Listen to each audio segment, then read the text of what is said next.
Thank you very much, Mr. President, my dear brother William Ruto, ladies and gentlemen, members of the Kenyan government, honorable members of the National Assembly and Senate, honorable members of Judiciary, ladies and gentlemen, members of the Diplomatic Corps, the Honorable County Governor of Kitui, ladies and gentlemen, habari za asubuhi.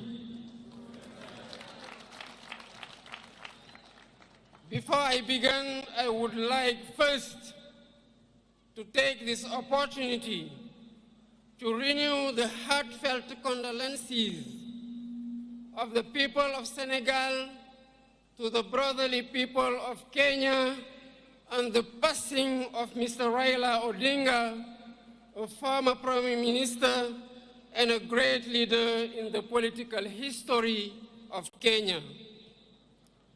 I pay tribute to the memory of the illustrious departed and express my deep compassion to President Ruto, to his family, and to the people of Kenya.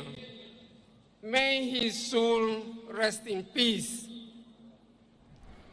I would like to thank President Ruto for the warm welcome and all the attention we accorded to me and my delegation since our arrival in this brotherly country, home to the wonders of Masai Mara and Kilimanjaro.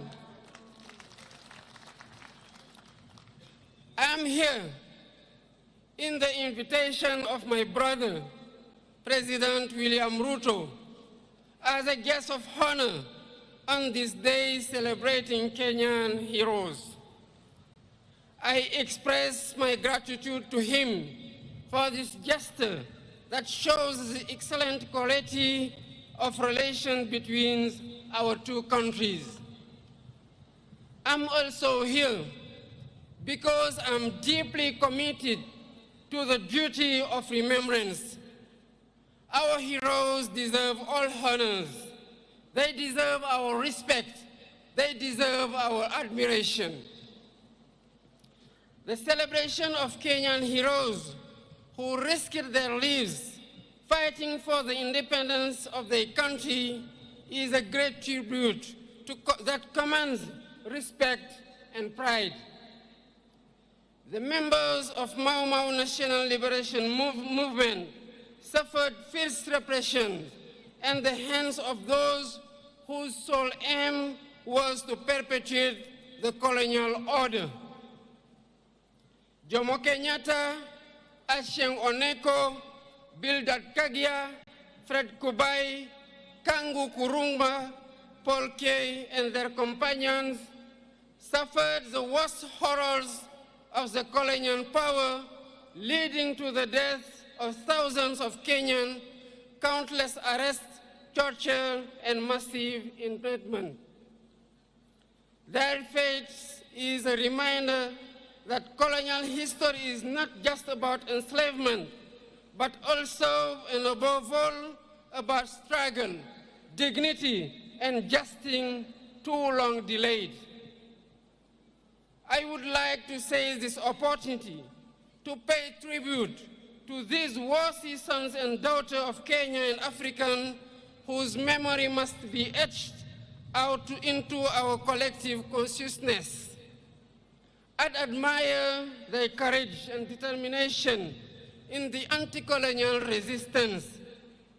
With their blood and sweat, they wrote a great page in the glorious history of liberation.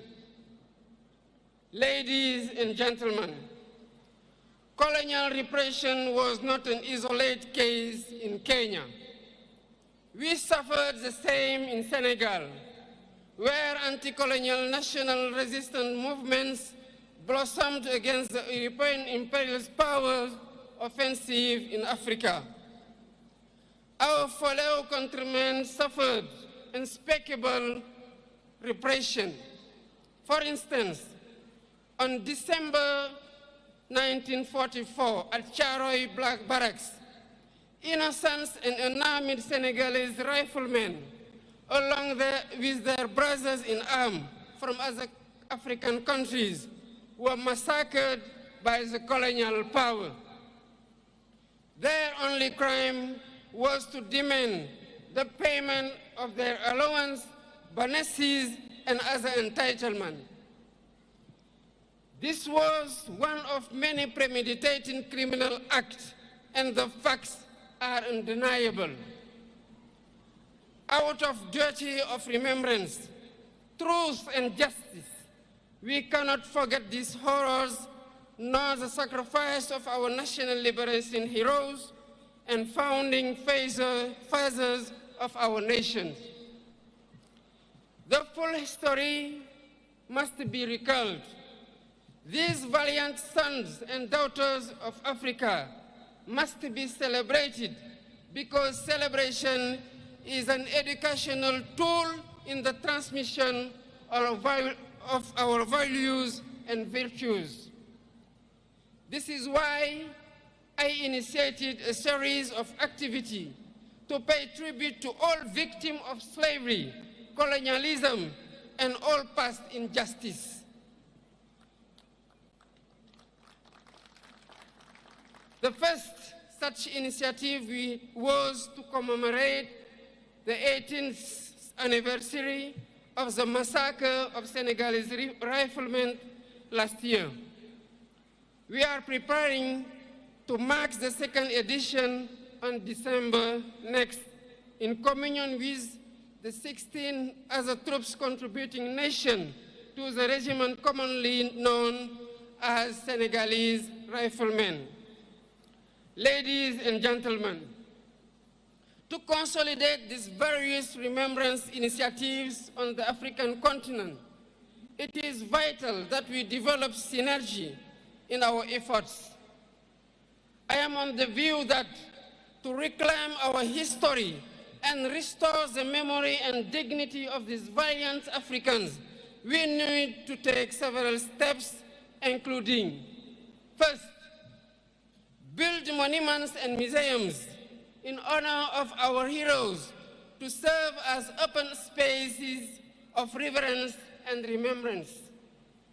Second, build documentation and research centers to keep records, testimonies, and narratives about our heroes, while supporting research and education on this history of great African resistance fighters against slavery, colonialism, and worse form and injustice. Third, our streets, public squares, and buildings should bear the names of our heroes so that their sacrifice and faith of arms be etched into our daily life and collective history. Fourth, teach our history in our education curricula. Thus, future generation will grow up with a thorough understanding of these episodes of our past. Fifth, initiate throughout Africa days dedicated to our heroes, like the one we are celebrating today. This is what will sustain the memory of our heroes, just as sustainable energy solution, the theme of this year's celebration, will help transform our lives. With the mastery of energy and sufficiency production capacity, Africa shall build the foundation of her development, the engine for her economic transformation, and foster technological and social innovation. Long live the memory of Kenyan heroes. Long live the memory of African heroes. I thank you for your kind attention. Wapi makofi ya Rais wa Senegal jameni. Asanteni sana. Wacha